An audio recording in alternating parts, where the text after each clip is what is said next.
ಮೂಲಕ ಈ ಒಂದು ಗಿಡಗಳು ಬೆಳೆದು ಇನ್ನೊಬ್ಬರಿಗೆ ನೆರಳಾಗುವ ಹಾಗೆ ಸಮಾಜದ ಕಟ್ಟಕಡೆಯ ವ್ಯಕ್ತಿಗೂ ನ್ಯಾಯ ಕೊಡಿಸುವಂತಹ ಕಾರ್ಯ ಮಾಡುವ ಪತ್ರಕರ್ತರಿಗೆ ಸನ್ಮಾನಿಸುವಂತಹ ಈ ಕಾರ್ಯಕ್ರಮ ಬಹಳಷ್ಟು ವಿಶೇಷ ಅನಿಸಿದೆ ಅಂತ ಹೇಳ್ತಾ ಉದ್ಘಾಟನೆ ನೆರವೇರಿಸಿರುವ ಬ್ರಹ್ಮಕುಮಾರಿ ರಾಧಾ ಬೆಹೆಂಜಿಯವರಿಗೂ ವೇದಿಕೆ ಮೇಲಿರುವ ಎಲ್ಲ ನಮ್ಮ ಗಣ್ಯಮಾನ್ಯರಿಗೂ ಅನಂತ ವಂದನೆಗಳು. ತಾವೆಲ್ಲರೂ ಆಸೆ ಮಾತನಾಡಲಿಕ್ಕೆ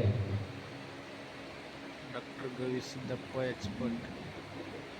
ಸಿರಿಗನ್ನಡ ಗೆಲ್ಗೆ ಸಿರಿಗನ್ನಡ ಬಾಲ್ಗೆ Janakalyana education and rural development trust Karnataka ರಾಜ್ಯ ಕಾರ್ಯನಿರತ ಪತ್ರಕರ್ತರ ಸಂಘ ಬಾಲ್ಕಿ, ಕರ್ನಾಟಕ ಕಾರ್ಯನಿರತ ಪತ್ರಕರ್ತರು ಹಾಗೂ ಪ್ರಕಾಶಕರ ಸಂಘ ಕಾನೇಕರ್ ಅಭಿಮಾನಿ ಬಳಗ ಬಾಲ್ಕಿ ಇವುಗಳ ಸಂಯುಕ್ತ ಆಶ್ರಯದಲ್ಲಿ ಪತ್ರಿಕಾ ದಿನಾಚರಣೆ ಅಂಗವಾಗಿ ಪತ್ರಿಕಾ ಪ್ರತಿನಿಧಿಗಳಿಗೆ ಸನ್ಮಾನ ಸಮಾರಂಭದ ದಿವ್ಯ ಸಾನ್ನಿಧ್ಯವನ್ನು ವಹಿಸಿಕೊಂಡಿರತಕ್ಕಂಥ ಪರಮ ಪೂಜ್ಯ ಮಹಾಲಿಂಗ ದೇವರು ಹಿರೇಮಠ ಸಂಸ್ಥಾನ ಬಾಲ್ಕಿ ಅವರ ಪಾದಗಳಿಗೆ ಪಡಮಾಡುತ್ತಾ ನೇತೃತ್ವವನ್ನು ವಹಿಸಿಕೊಂಡಿರತಕ್ಕಂಥ ಬೇಲೂರಿನ ಗುರುಲಿಂಗ ಪೆದ್ದಿ ಮಠದ ಪೂಜ್ಯರಾದ ಶ್ರೀ ಪಂಚಾಕ್ಷರಿ ಸ್ವಾಮೀಜಿಗಳವರಲ್ಲಿ ಪಾದಗಳಲ್ಲಿ ಪಡಮಾಡುತ್ತಾ ಇವತ್ತಿನ ಅತ್ಯಂತ ಸಂಭ್ರಮದಿಂದ ಮತ್ತು ಸಂತೋಷದಿಂದ ಈ ಒಂದು ಕಾರ್ಯಕ್ರಮವನ್ನು ಉದ್ಘಾಟನೆಯನ್ನು ಮಾಡಿರುವಂತಹ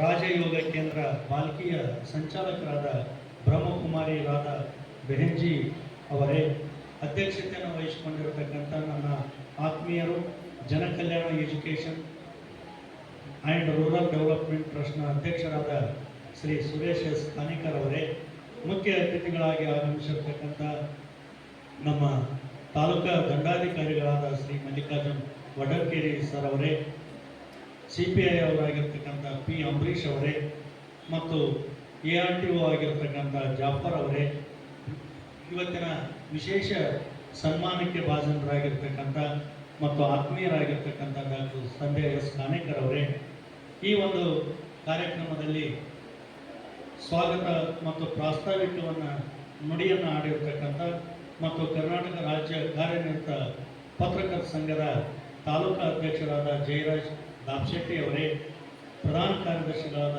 ಗಣಪತಿ ಗೋಚರೆ ಅವರೇ, ಇಲ್ಲಿ ಆಗಮಿಸಿರ್ತಕ್ಕಂಥ ಎಲ್ಲ ಪತ್ರಿಕಾ ಮಾಧ್ಯಮದ ಮಿತ್ರರೇ ಹಾಗೂ ಇಲ್ಲಿ ನೆರೆದಿರ್ತಕ್ಕಂಥ ಎಲ್ಲ ಪತ್ರಿಕಾ ಅಭಿಮಾನಿ ಬಳಗದವರೇ ಹಾಗೂ ವಿದ್ಯಾರ್ಥಿನಿಯರೇ, ಇವತ್ತು ನಮ್ಮ ಇಡೀ ರಾಜ್ಯಾದ್ಯಂತ ನಮ್ಮ ಕರ್ನಾಟಕದಲ್ಲಿ ಪತ್ರಿಕಾ ದಿನಾಚರಣೆಯನ್ನು ಜುಲೈ 1ರಂದು ಆಚರಣೆಯನ್ನು ಮಾಡ್ತಾ ಬರಲಾಗಿದೆ. ಯಾಕಂದರೆ ಪತ್ರಿಕೆ ಅನ್ನುವಂಥದ್ದು ಭಾಳಷ್ಟು ಮುಖ್ಯವಾಗಿರ್ತಕ್ಕಂಥದ್ದು. ಪತ್ರಿಕಾ ಮಾಧ್ಯಮ ಇಡೀ ನಮ್ಮ ಕನ್ನಡ ನಾಡಿನ ಚರಿತ್ರೆಯನ್ನು, ಸಾಹಿತ್ಯವನ್ನು, ಸಂಸ್ಕೃತಿಯನ್ನು, ರಾಜಕೀಯ ವಿದ್ಯಮಾನಗಳನ್ನು ಮತ್ತು ಪ್ರಚಲಿತವಾಗಿರ್ತಕ್ಕಂಥ ಘಟನೆಗಳನ್ನು, ಅವತ್ತಿನ ದಿವಸದ ವಿಚಾರಗಳನ್ನು ಮರುದಿವಸವೇ ನಮಗೆ ಎತ್ತಿ ಹೇಳುವಂಥ ಕೆಲಸವನ್ನು ಪತ್ರಿಕಾ ಮಾಧ್ಯಮ ಮಾಡ್ತಾ ಇದೆ. ಇಂಥ ಪತ್ರಿಕಾ ಆಚರಣೆಯನ್ನು ಮಾಡಬೇಕು ಯಾಕೆ ಅನ್ನುವಂಥದ್ದಾದರೆ, ನಮ್ಮ ಸಮಾಜವನ್ನು ತಿದ್ದುವ ಕೆಲಸವನ್ನು ಪತ್ರಿಕೆಗಳು ಮಾಡ್ತಾ ಇವೆ. ಹೀಗಾಗಿ ಈ ಪತ್ರಿಕಾ ಮಾಧ್ಯಮವನ್ನು ಎಂದು ನಾವು ಪ್ರಾರಂಭಿಸಿದ್ದೇವೆ ಅಂತಂದೇಳಿ ಅಂದರೆ 1843ರಲ್ಲಿ ಹರ್ಮನ್ ಗೋಗ್ಲಿಂಗ್ ಎನ್ನುವಂಥವರು ಪಾಶ್ಚಾತ್ಯ ದೇಶದಿಂದ ಬಂದು ಇಲ್ಲಿ ಕ್ರೈಸ್ತ ಮಿಷನರಿಗಳು ಪ್ರಾರಂಭವಾದ ಮೇಲೆ ಅವರು 1840ರಲ್ಲಿ ಕರ್ನಾಟಕಕ್ಕೆ ಬರ್ತಾರೆ. ಕರ್ನಾಟಕದಲ್ಲಿ ಬಂದು ಮಂಗಳೂರು ಪ್ರದೇಶದಲ್ಲಿ ಇದ್ದುಕೊಂಡು ತುಳು, ಕನ್ನಡ, ಬೇರೆ ಬೇರೆಯಾಗಿರ್ತಕ್ಕಂಥ ಅನೇಕ ಭಾಷೆಗಳನ್ನು ಅವರು 3 ವರ್ಷಗಳ ಕಾಲ ಕಲಿತು ಆನಂತರದಲ್ಲಿ ಮಂಗಳೂರು ಸಮಾಚಾರ ಅನ್ನುವಂಥ ಒಂದು ಪತ್ರಿಕೆಯನ್ನು ಪ್ರಾರಂಭಿಸಿದರು. ಆ ಮಂಗಳೂರು ಸಮಾಚಾರ ಅನ್ನುವಂಥ ಪತ್ರಿಕೆ ನಮ್ಮ ಕನ್ನಡದ ಮೊಟ್ಟ ಮೊದಲ ಪತ್ರಿಕಾ ವರದಿಯ ಪತ್ರಿಕೆಯಾಗಿ ಹೊರಹೊಮ್ಮಿರ್ತಕ್ಕಂಥದ್ದನ್ನು ನಾವು ನೋಡ್ತಾ ಇದ್ದೇವೆ.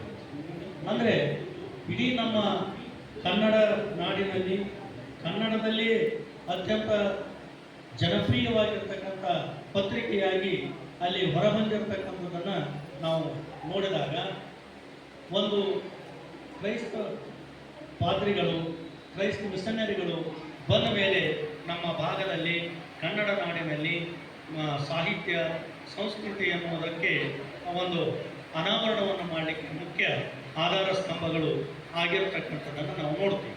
ಇಂಥ ಸಂದರ್ಭದಲ್ಲಿ ಕನ್ನಡದ ಅನೇಕ ಪತ್ರಿಕೆಗಳು ಆನಂತರದಲ್ಲಿ ಸ್ವಾತಂತ್ರ್ಯ ಪೂರ್ವದಲ್ಲಿ ಅನೇಕ ಪತ್ರಿಕೆಗಳು ಇಲ್ಲಿ ಕೆಲಸವನ್ನು ಮಾಡಿವೆ. ಸಂಯುಕ್ತ ಕರ್ನಾಟಕ ಆಗಿರ್ಬೋದು, ಪ್ರಜಾವಾಣಿ, ವಿಜಯ ಕರ್ನಾಟಕ, ವಿಜಯವಾಣಿ, ಆನಂತರದಲ್ಲಿ ಬಂದ ಕನ್ನಡಪ್ರಭ, ಉದಯವಾಣಿ, ಈ ರೀತಿಯಾಗಿರ್ತಕ್ಕಂಥ ಅನೇಕ ದಿನಪತ್ರಿಕೆಗಳು ಸಾಕಷ್ಟು ಕಾರ್ಯವನ್ನು ಮಾಡಿವೆ. ಆನಂತರದಲ್ಲಿ ಬರುತ್ತಾ ಕಾಲಕ್ಕೆ ತಕ್ಕಂತೆ ನಮಗೆ ಪ್ರಾದೇಶಿಕವಾಗಿರ್ತಕ್ಕಂಥ ಪತ್ರಿಕೆಗಳು ಕೂಡ ಇಲ್ಲಿ ಬಂದಿವೆ. ಒಂದೊಂದು ಜಿಲ್ಲೆಯಲ್ಲಿ ಒಂದೊಂದು ಪ್ರದೇಶದ ವಿಭಾಗ ಮಟ್ಟದಲ್ಲಿಯೂ ಕೂಡ ಅನೇಕ ಪತ್ರಿಕೆಗಳು ಇಲ್ಲಿ ಅನಾವರಣಗೊಂಡವು. ಅಂಥ ಸಂದರ್ಭದಲ್ಲಿ ಬೀದರ್ ಜಿಲ್ಲೆಯಲ್ಲಿ ಸುಮಾರು 100ಕ್ಕೂ ಹೆಚ್ಚು ಪತ್ರಿಕೆಗಳು ಪ್ರಕಟವಾಗಿ ಬಂದಿರತಕ್ಕಂಥದ್ದನ್ನು ಇವತ್ತಿಗೂ ಕೂಡ ನಾವು ನೋಡ್ತಾ ಇದ್ದೀವಿ. ಅಂದರೆ ಬೇರೆ ಬೇರೆಯಾಗಿರ್ತಕ್ಕಂಥ ಇಲ್ಲಿ ಕನ್ನಡ ಪತ್ರಿಕೆಗಳು ಅಷ್ಟೇ ಅಲ್ಲ, ಅದರ ಜೊತೆಗೆ ಹಿಂದಿ, ಉರ್ದು, ಇಂಗ್ಲೀಷ್, ಮರಾಠಿ ಈ ಎಲ್ಲ ಭಾಷೆಗಳ ಪತ್ರಿಕೆಗಳು ಕೂಡ ನಮ್ಮ ಬೀದರ್ ಜಿಲ್ಲೆಯಲ್ಲಿ ಸಾಕಷ್ಟು ಪ್ರಭಾವಿತವಾಗಿರ್ತಕ್ಕಂಥ ಕೆಲಸವನ್ನು ಮಾಡಿವೆ. ಸ್ವಾತಂತ್ರ್ಯ ಚಳುವಳಿಯನ್ನು ಎತ್ತಿ ಹಿಡಿಯಲಿಕ್ಕೆ ಪ್ರೇರಣೆಯನ್ನು ಕೂಡ ಪತ್ರಿಕೆಗಳು ಕೊಟ್ಟು, ಆನಂತರದಲ್ಲಿ ಹೈದರಾಬಾದ್ ನಿಜಾಮನ ಸಂದರ್ಭದಲ್ಲಿ ರಜಾಕಾರರ ದಬ್ಬಾಳಿಕೆಯನ್ನು, ರಜಾಕಾರರ ಹಿಂಸೆಗಳನ್ನು ಅಲ್ಲಿ ಪ್ರಶ್ನಿಸುವುದರ ಮೂಲಕವಾಗಿ ಅನೇಕ ಪತ್ರಿಕೆಗಳು ಕೆಲಸವನ್ನು ಮಾಡಿ ಈ ಭಾಗದ ವಿಮೋಚನೆಗೊಳ್ಳಬೇಕಾದರೆ ಅನೇಕ ಪತ್ರಿಕೆಗಳು ಇಲ್ಲಿ ಕೆಲಸವನ್ನು ಮಾಡಿವೆ. ದಿ ಶಯೋಬಲ್ ಖಾನ್ ಅನ್ನುವಂಥ ಒಬ್ಬ ಪತ್ರಿಕಾ ಸಂಪಾದಕರಾಗಿರ್ತಕ್ಕಂಥವರು ಮುಸ್ಲಿಮರಾಗಿದ್ದರೂ ಕೂಡ ರಜಾಕಾರರ ಚಿತ್ರಹಿಂಸೆಗಳನ್ನು, ರಜಾಕಾರರ ಚಿತ್ರಣವನ್ನು ಅವರು ಪತ್ರಿಕೆಯ ಮೂಲಕ ವರದಿ ಮಾಡಿದರೆ ರಜಾಕಾರರಾಗಿರ್ತಕ್ಕಂಥ ಕಾಸಿಂ ರಜ್ವಿ ಅವರನ್ನು ಕೈಯನ್ನು ಕಡಿಯುವುದರ ಮೂಲಕವಾಗಿ ಅಲ್ಲಿ ಪತ್ರಿಕಾ ಮಾಧ್ಯಮಕ್ಕೆ ಒಂದು ಅಪಮಾನವನ್ನು ಮಾಡಿರ್ತಕ್ಕಂಥದ್ದನ್ನು ಕೂಡ ನಾವು ನೋಡ್ತೇವೆ. ಅಂದರೆ ಜಾತಿ, ಮತ, ಧರ್ಮ, ಪಂಥ ಇವುಗಳೆಲ್ಲವನ್ನು ಗಡಿಗಳನ್ನು ಮೀರಿರ್ತಕ್ಕಂಥದ್ದು ಯಾವುದಾದ್ರೂ ಒಂದು ಮಾಧ್ಯಮ ಇದ್ದರೆ ಅದು ಪತ್ರಿಕಾ ಮಾಧ್ಯಮ. ಹೀಗಾಗಿ ಇಂಥ ಪತ್ರಿಕಾ ಮಾಧ್ಯಮಗಳು ಸಾಕಷ್ಟು ಸಮಾಜವನ್ನು ತಿದ್ದುವ ಕೆಲಸವನ್ನು ಮಾಡ್ತಾ ಬಂದಿವೆ. ಅದರಲ್ಲಿ ಕೂಡ ಇವತ್ತು ಉತ್ತರ ಕರ್ನಾಟಕ ಅನ್ನುವಂಥ ಪತ್ರಿಕೆ ಆಗಿರ್ಬೋದು, ಬೇರೆ ಬೇರೆಯಾಗಿರ್ತಕ್ಕಂಥ ಬೀದರ್ ಜಿಲ್ಲೆಯಲ್ಲಿ ಸುಮಾರು 100 ಪತ್ರಿಕೆಗಳು ಪ್ರಾದೇಶಿಕವಾಗಿರ್ತಕ್ಕಂಥ ಕೆಲಸವನ್ನು ಮಾಡಿರ್ತಕ್ಕಂಥದ್ದನ್ನು ನಾವು ಕಾಣ್ತೀವಿ. ಅದಕ್ಕೆ ನಮ್ಮ ಶಾಸಕಾಂಗ, ಕಾರ್ಯಾಂಗ, ನ್ಯಾಯಾಂಗ ಈ 3 ಅಂಗಗಳು ನಮಗೆ ಸಂವಿಧಾನದಲ್ಲಿ ಹೇಗೆ ಅಧಿಕೃತವಾಗಿರ್ತಕ್ಕಂಥ ಒಂದು ಅಂಗಗಳಾಗಿವೆ, ಹಾಗೆ 4ನೇ ಅಂಗ ಯಾವುದಾದ್ರೂ ಇದ್ದರೆ ಅದು ಪತ್ರಿಕಾ ರಂಗ ಅಂತಂದೇಳಿ ನಾವು ಕರಿತೀವಿ. ಇದಕ್ಕೆ ಕಾರಣ ಏನು ಅಂದರೆ ಇಡೀ ನಮಗೆ ಆಧಾರ ಸ್ತಂಭಗಳು ನಮಗೆ 4 ಪಿಲ್ಲರ್ಗಳು ಬೇಕು. ಅದಕ್ಕೆ ನ್ಯಾಯಾಂಗ, ಕಾರ್ಯಾಂಗ ಮತ್ತು ಶಾಸಕಾಂಗದ ಜೊತೆಗೆ ಇದು ಪತ್ರಿಕಾ ರಂಗ ಅನ್ನುವಂಥದ್ದು ಕೂಡ ಬೇಕು ಅನ್ನುವಂಥ ವಿಚಾರಗಳನ್ನು ಇಟ್ಟುಕೊಂಡು ಇವತ್ತು ಪತ್ರಿಕೆಗಳು ಎಷ್ಟು ಅದ್ಭುತವಾಗಿರ್ತಕ್ಕಂಥ ಕೆಲಸಗಳನ್ನು ಮಾಡ್ತಾ ಬಂದಿವೆ ಅಂದರೆ ಇಡೀ ಸಮಾಜವನ್ನು ಅದು ತಿದ್ದುವ ಪ್ರಯತ್ನವನ್ನು ಮಾಡ್ತಾ ಇದೆ. ಯಾಕೆಂದರೆ ಇವತ್ತೆಲ್ಲ ನಾವು ಇಡೀ ಪತ್ರಿಕೆಗಳು ಇವೆ ಅನ್ನುವಂಥ ಕಾರಣಕ್ಕಾಗಿ ಮುಂಜಾನೆ ಎದ್ದ ತಕ್ಷಣವೇ ನಾವು ಪತ್ರಿಕೆಗಳನ್ನು ಓದ್ತಾ ಇದ್ದರೆ ನಮಗೇನೋ ಕಳೆದುಕೊಂಡಂತೆ ಭಾಸವಾಗ್ತಾ ಇದೆ. ಯಾಕಂದರೆ ಮಳೆ, ಚಳಿ, ಬಿಸಿಲು ಇವುಗಳೆಲ್ಲವನ್ನು ಲೆಕ್ಕಿಸದೆ ವರದಿಗಾರರು ಏನು ಮಾಡ್ತಾರಂದರೆ ಅಲ್ಲಿರ್ತಕ್ಕಂಥ ಪತ್ರಿಕೆಗಳನ್ನು, ಸುದ್ದಿಗಳನ್ನು ಮಾಡುವುದರ ಮುಖಾಂತರವಾಗಿ ಅವತ್ತಿನ ನಡೆದಿರ್ತಕ್ಕಂಥ ಇಡೀ ರಾಜ್ಯ, ರಾಷ್ಟ್ರ ಮತ್ತು ವಿದೇಶಗಳಲ್ಲಿಯೂ ಸಹಿತ ನಡೆದಿರ್ತಕ್ಕಂಥ ವಿಚಾರಗಳನ್ನು ಪತ್ರಿಕೆಯ ಮೂಲಕ ಇಲ್ಲಿ ಹೇಳ್ತಕ್ಕಂಥ ಕೆಲಸವನ್ನು ಅವರು ಮಾಡಿದ್ದಾರೆ. ನಾವು ಬೇರೆ ಬೇರೆ ದೇಶದಲ್ಲಿರ್ತಕ್ಕಂಥ ಅನೇಕ ಘಟನೆಗಳನ್ನು ಹಿಂದಿನ ದಿನಗಳಲ್ಲಿ ನಮ್ಮ ಕರ್ನಾಟಕದಲ್ಲಿ ಒಂದು ಸಂಯುಕ್ತ ಕರ್ನಾಟಕ ಪತ್ರಿಕೆ ಹುಬ್ಬಳ್ಳಿ ಮತ್ತು ಬೆಂಗಳೂರಲ್ಲಿ ಪ್ರಕಟವಾದರೆ ನಮಗೆ ಇಲ್ಲಿ ಬರ್ತಕ್ಕಂಥದ್ದು ಮರುದಿವಸ ನಮಗೇನಾಗ್ತಾ ಇತ್ತು, ಸಂಜೆ 4-5 ಗಂಟೆಗೆ ಸುಮಾರಿಗೆ ಬಾಲ್ಕಿಯಲ್ಲಿ, ಬಸವ ಕಲ್ಯಾಣದಲ್ಲಿ, ಹುಮ್ನಾಬಾದಲ್ಲಿ ಸಿಗ್ತಾ ಇತ್ತು. ಆದರೆ ಇವತ್ತು ನಮಗೆ ಬೆಳಕಂದ್ರೆ ಸಾಕು, ನಮಗೇನಾಗುತ್ತೆ ತತ್ಕ್ಷಣವಾಗಿರ್ತಕ್ಕಂಥ ರೀತಿಯಲ್ಲಿ ಬೆಳಗ್ಗೆ 6 ಗಂಟೆಗೆ ನಮ್ಮ ಮನೆಯ ಬಾಗಿಲಿಗೆ ಪತ್ರಿಕೆಗಳು ಬರ್ತಾ ಇವೆ. ಇದಕ್ಕೆ ಕಾರಣ ಏನು ಅಂದ್ರೆ ತಂತ್ರಜ್ಞಾನ ಯುಗ. ಇವತ್ತಿನ ಬಂದಿರತಕ್ಕಂಥ ಆಧುನಿಕ ಕಂಪ್ಯೂಟರ್ ಯುಗದಿಂದಾಗಿ ಇವತ್ತು ಅನೇಕ ಪತ್ರಿಕೆಗಳು ಡಿಜಿಟಲ್ ಕರ್ಣೀಕರಣಗೊಂಡಿರೋದ್ರಿಂದ ನಮಗೆ ರಾತ್ರಿ 11 ಅಥವಾ 12 ಗಂಟೆ ಆಯಿತು ಅಂದ್ರೆ ಸಾಕು, ನಮ್ಮ ಮೊಬೈಲ್ಗಳಲ್ಲಿ ಎಲ್ಲ ಪತ್ರಿಕೆಗಳು ಇವತ್ತು ಏನಾಗಿವೆ ಅಂದರೆ ಬಂದುಬಿಡ್ತಾ ಇದೆ.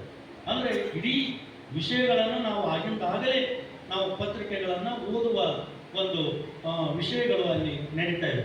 ಅದರ ಜೊತೆಗೆ ಇವತ್ತು ಪತ್ರಿಕೆಗಳು ಮುಂಜಾನೆಯ ವರದಿಯನ್ನು ಸಂಜೆ 3 ಗಂಟೆಗೆ ನಮಗೆ ತಲುಪಿಸುವಂತಹ ಸಂಜೆ ಪತ್ರಿಕೆಗಳು ಕೂಡ ಇಲ್ಲಿವೆ. ಸಂಜೆವಾಣಿ ಆಗಿರ್ಬೋದು, ಸಂಧ್ಯಾಕಾಲ ಆಗಿರ್ಬೋದು, ಈ ಸಂಜೆ, ಈ ರೀತಿಯಾಗಿರ್ತಕ್ಕಂಥ ಅನೇಕ ಪತ್ರಿಕೆಗಳು ನಮ್ಮ ಮುಂಜಾನೆ ನಡೆದಿರ್ತಕ್ಕಂಥ ಘಟನೆಗಳು ನಮ್ಮ ಮತ್ತೆ ಮಧ್ಯಾಹ್ನ ಅನ್ನೋದರೊಳಗೆ ವಿಷಯಗಳೆಲ್ಲವನ್ನ ಪರಿಪೂರ್ಣವಾಗಿರ್ತಕ್ಕಂಥ ತಿಳಿಸುವ ಕೆಲಸವನ್ನು ಮಾಡ್ತಾ ಇವೆ. ಇದರ ಜೊತೆಗೆ ಎಚ್ಚರಿಕೆಯನ್ನು ಕೂಡ ಕೊಡ್ತಾ ಇವೆ. ಅದಕ್ಕೆ ಒಂದು ಪತ್ರಿಕೆ ನಮ್ಮ ಸಮಾಜದ ಅವಿಭಾಜ್ಯ ಅಂಗ ಅಂತಂದೇಳಿ ನಾವು ಪರಿಗಣಿಸಬೇಕಾಗಿದೆ. ಯಾಕಂದರೆ ಇವತ್ತು ನಮ್ಮ ಪತ್ರಿಕೆಯ ಮೂಲಕವಾಗಿ ಅನೇಕ ವಿಚಾರಗಳನ್ನು ಹಂಚಿಕೊಳ್ಳಲಿಕ್ಕೆ ಸಾಧ್ಯ ಆಗಿದೆ.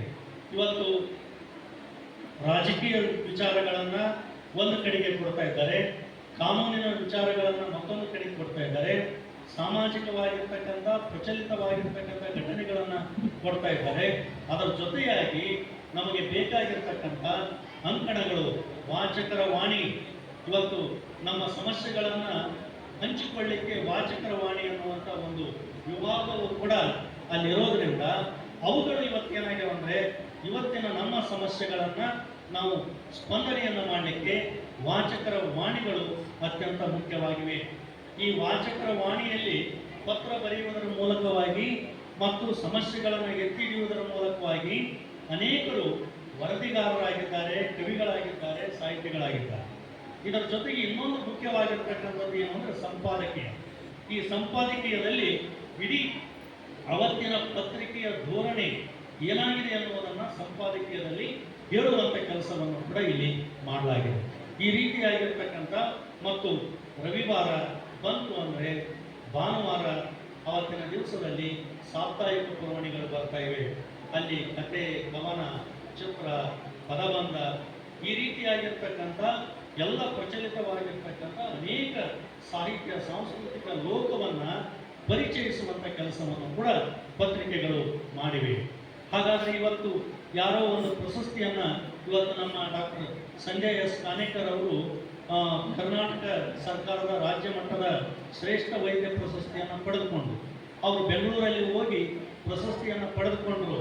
ಆದರೆ ನಮಗೆ ಸಂಜೆ ಆಗೋದ್ರೊಳಗಾಗಿ ಸಂಜೆವಾಣಿಯಲ್ಲಿ ಸಂಧ್ಯಾಕಾಲದಲ್ಲಿ ನಮ್ಮ ಎಲ್ಲ ಕಲ್ಯಾಣ ಕರ್ನಾಟಕ ಪ್ರದೇಶದ ಅನೇಕ ಸಾವಿರಾರು ಲಕ್ಷಾಂತರ ಜನ ಏನಾದರೂ ಅಂದರೆ ಏಕಕಾಲಕ್ಕೆ ಇವರು ಪ್ರಶಸ್ತಿ ತೆಗೆದುಕೊಂಡಿರ್ತಕ್ಕಂಥದ್ದನ್ನು ಪತ್ರಿಕೆಯಲ್ಲಿ ನೋಡಲಿಕ್ಕೆ ಸಾಧ್ಯ ಇದೆ.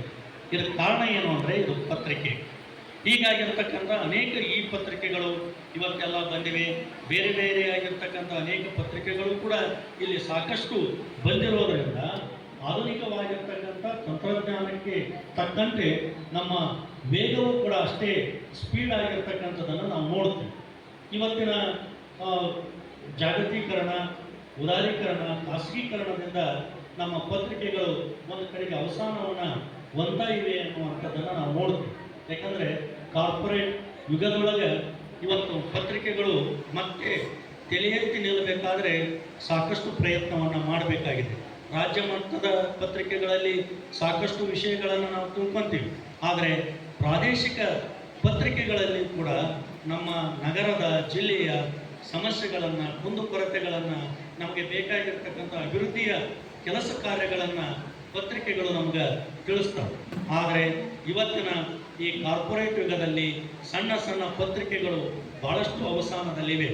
ಆದರೆ ನಿನ್ನೆ KV ಪ್ರಭಾಕರ್ ಅವರು ಮಾಧ್ಯಮ ಸಲಹೆಗಾರರು ನಿನ್ನೆ ಹೇಳಿರ್ತಕ್ಕಂಥ ವಿಚಾರಗಳನ್ನು ನೋಡಿದರೆ ಗ್ರಾಮೀಣ ಮಟ್ಟದಲ್ಲಿರ್ತಕ್ಕಂಥ ವರದಿಗಾರರಿಗೆ ಆ ಸೌಲಭ್ಯಗಳನ್ನು ಕೊಡ್ತಕ್ಕಂಥ ಕೆಲಸವು ಕೂಡ ನಡೀತಾ ಇದೆ. ಇಂಥವುಗಳು ನಮಗೇನಾಗಬೇಕಾಗಿದೆ ಅಂದರೆ ಪತ್ರಿಕಾ ಮಾಧ್ಯಮದವರಿಗೆ ಮೂಲಭೂತವಾಗಿರ್ತಕ್ಕಂಥ ಸೌಲಭ್ಯಗಳನ್ನು, ಸೌಕರ್ಯಗಳನ್ನು ಒದಗಿಸಬೇಕಾಗಿರ್ತಕ್ಕಂಥ ಅನಿವಾರ್ಯತೆ ಇವತ್ತಿದೆ. ಯಾಕಂದರೆ ಅವರೆಲ್ಲರೂ ಎಲ್ಲವುಗಳನ್ನು ತೊರೆದು ಈ ವರದಿಯನ್ನು ಮಾಡ್ತಕ್ಕಂಥ ಕೆಲಸ ಕಾರ್ಯಗಳನ್ನು ಮಾಡುವುದರಿಂದ ಇಡೀ ಸಮಾಜವನ್ನು, ರಾಜಕೀಯ ಇವತ್ತು ಎಷ್ಟು ಭ್ರಷ್ಟವಾಗಿರ್ತಕ್ಕಂಥ ರಾಜಕೀಯ ಅಂತ ನಾವು ಹೇಳ್ತೀವಿ. ಆದರೆ ಇದು ಕೇವಲ ರಾಜಕೀಯ ಅನ್ನುವಂಥದ್ದು ಕೇವಲ ರಾಜಕಾರಣದಲ್ಲಿ ಅಷ್ಟೇ ಅಲ್ಲ, ಇವತ್ತು ಸಾಹಿತ್ಯ ಕ್ಷೇತ್ರದಲ್ಲಿದೆ, ಸಾಂಸ್ಕೃತಿಕ ಕ್ಷೇತ್ರದಲ್ಲಿದೆ, ಎಲ್ಲದರಲ್ಲಿಯೂ ಕೂಡ ಇವತ್ತೇನಾಗಿದೆ ಅಂದರೆ ರಾಜಕೀಯ ಅನ್ನುವಂಥದ್ದು ಬೆರೆತುಕೊಂಡು ಹೋಗಿದೆ. ಇವುಗಳನ್ನು ನೇರವಾಗಿರ್ತಕ್ಕಂಥ ರೀತಿಯಲ್ಲಿ ಪ್ರಶ್ನಿಸುವ, ಅವುಗಳನ್ನು ಎಚ್ಚರಿಸುವಂಥ ಕೆಲಸವನ್ನು ಪತ್ರಿಕೆಗಳು ಮಾಡಬೇಕಾಗಿದೆ. ಇನ್ನೂ ಕೂಡ ಹೆಚ್ಚಿನ ಮಟ್ಟದಲ್ಲಿ ಪತ್ರಿಕೆಗಳು ಮಾಡಿದಾಗ ಇನ್ನೂ ಅರ್ಥಪೂರ್ಣವಾಗಿರ್ತಕ್ಕಂಥ ಪತ್ರಿಕೆಗಳನ್ನು ಓದಲಿಕ್ಕೆ ನಮಗೆ ಸಾಧ್ಯ ಆಗ್ತಾ ಇದೆ. ಇದರ ಜೊತೆಗೆ ನಮ್ಮ ಪತ್ರಿಕೆಗಳು, ಪತ್ರಿಕಾ ಮಾಧ್ಯಮದವರು, ಇವತ್ತಿನ ಈ ಮೀಡಿಯಾ ಎಲ್ಲವುಗಳು ಕೂಡ ಸಾಕಷ್ಟು ಬಂದಿವೆ. ಇವುಗಳ ಮಧ್ಯದಲ್ಲಿ ನಾವು ಹೇಗೆ ಅವುಗಳನ್ನು ಸ್ವೀಕರಿಸ್ತೀವಿ ಅನ್ನುವಂಥದ್ದು ಭಾಳಷ್ಟು ಮುಖ್ಯ. ಯಾಕಂದರೆ ಇವತ್ತು ಯಾವ ವಿಷಯಗಳನ್ನು ನಾವು ನೇರವಾಗಿ ಮತ್ತು ಜನರಿಗೆ ತಿಳಿಸ್ಬೇಕಾಗಿದೆಯೋ ಅಂಥ ವಿಷಯಗಳನ್ನು ನಾವು ಸಣ್ಣ ಒಂದು ವರದಿಯನ್ನು ಮಾಡ್ತೀವಿ. ಯಾವ ವಿಚಾರಗಳು ಮನಸ್ಸಿನಲ್ಲಿ ಮತ್ತು ಇಡೀ ಸಮಾಜಕ್ಕೆ, ಇಡೀ ನಮ್ಮ ದೇಶಕ್ಕೆ ಯಾವ ಕೆಟ್ಟದ್ದಾಗಿರ್ತಾವೋ ಅವುಗಳನ್ನು ಮುಖಪುಟದಲ್ಲಿ ಹಾಕಿ ಅದು ಎದ್ದು ಕಾಣುವಂಥ ರೀತಿಯಲ್ಲಿ ನಾವು ಕೊಡ್ತಾ ಇದ್ದೇವೆ. ಇವು ಕೂಡ ನಮಗೆ ಮಾರಕವಾಗಿರ್ತಕ್ಕಂಥ ವರದಿಗಳಾಗಿ ನಮಗೆ ಕಂಡು ಬರ್ತವೆ. ಇವುಗಳನ್ನು ನಾವು ಇವತ್ತು ಸರಿದೂಗಿಸಿಕೊಂಡು ನಮ್ಮ ಸಮಸ್ಯೆ ಸವಾಲುಗಳ ಮಧ್ಯೆ ಪತ್ರಿಕಾ ಮಾಧ್ಯಮ ಇವತ್ತು ಏನಾಗಬೇಕಾಗಿದೆ ಅಂದರೆ, ನಮಗೆ ಬೇಕಾಗಿರತಕ್ಕಂತಹ ಸಮುದಾಯಿಕ, ಸಾಮಾಜಿಕ ಸಮಸಮಾಜವನ್ನು ನಿರ್ಮಾಣವನ್ನು ಮಾಡತಕ್ಕಂಥ ಪತ್ರಿಕೆಗಳು ಇವತ್ತು ಅತ್ಯಂತ ಅವಶ್ಯಕವಾಗಿವೆ ಅನ್ನುವಂಥ ಮಾತುಗಳನ್ನು ಹೇಳ್ತಾ, ಇವತ್ತು ಸುರೇಶ್ ಎಸ್ ಕಾನೇಕರ್ ಅವರು ಇಲ್ಲಿ ನಮ್ಮ ಜನಕಲ್ಯಾಣ ಎಜುಕೇಷನ್ ಆ್ಯಂಡ್ ರೂರಲ್ ಡೆವಲಪ್ಮೆಂಟ್ ಅನ್ನುವಂಥದ್ದನ್ನು ಪ್ರಾರಂಭವನ್ನು ಮಾಡಿದ್ದಾರೆ. ಇದು ಕೇವಲ ಹಲಸಿ, ಬಾಲ್ಕಿ ತಾಲೂಕಿನ ಹಲಸಿ ಎಂಬ ಗ್ರಾಮದಲ್ಲಿ ಪ್ರಾರಂಭವಾಗಿದ್ದರೂ ಕೂಡ ನಂತರದಲ್ಲಿ ಅದು ಬಾಲ್ಕಿ ತಾಲೂಕಿಗೆ ವಿಸ್ತರಿಸಿಕೊಂಡು ಆನಂತರದಲ್ಲಿ ಬೀದರ್ ಜಿಲ್ಲೆಗೆ, ಈಗ ಕಲ್ಯಾಣ ಕರ್ನಾಟಕದ ತುಂಬ ಸಾಮಾಜಿಕವಾಗಿರ್ತಕ್ಕಂಥ ಮತ್ತು ಶೈಕ್ಷಣಿಕವಾದಂಥ ಕೆಲಸ ಕಾರ್ಯಗಳನ್ನು ಮಾಡುವುದರ ಮೂಲಕ ಕಲ್ಯಾಣ ಕರ್ನಾಟಕದಲ್ಲಿ ಅವರು ತಾವು ದುಡಿದಿರತಕ್ಕಂತಹ ಹಣದಲ್ಲಿ ಒಂದಿಷ್ಟು ಸಮಾಜಕ್ಕಾಗಿ ವಿನಿಯೋಗವನ್ನು ಮಾಡ್ತಕ್ಕಂಥ ಕೆಲಸವನ್ನು ಸುರೇಶ್ ಕಾನೇಕರ್ ಅವರು ಮಾಡ್ತಾ ಬಂದಿದ್ದಾರೆ. ಅವರಿಗೆ ಹೆಸರು ಅಥವಾ ಪ್ರಚಾರ, ಅಧಿಕಾರ, ರಾಜಕೀಯ ಇವು ಯಾವೂ ಕೂಡ ಬೇಡದೆ, ಸದ್ದು ಗದ್ದಲವಿಲ್ಲದೆ ತಾವು ಮೌನವಾಗಿದ್ದುಕೊಂಡು ತಮ್ಮ ಕಾರ್ಯವನ್ನು ಮಾಡ್ತಾ ಬಂದಿದ್ದಾರೆ. ಇಂಥ ಜನಕಲ್ಯಾಣ ಡೆವಲಪ್ಮೆಂಟ್ ಸೊಸೈಟಿ ಟ್ರಸ್ಟ್ ಇವತ್ತು ನಮ್ಮ ಕಲ್ಯಾಣ ಕರ್ನಾಟಕ ಭಾಗದಲ್ಲಿ ಸಮಾಜಮುಖಿಯಾಗಿರ್ತಕ್ಕಂಥ ಕೆಲಸವನ್ನು ಮಾಡ್ತಾ ಇದೆ.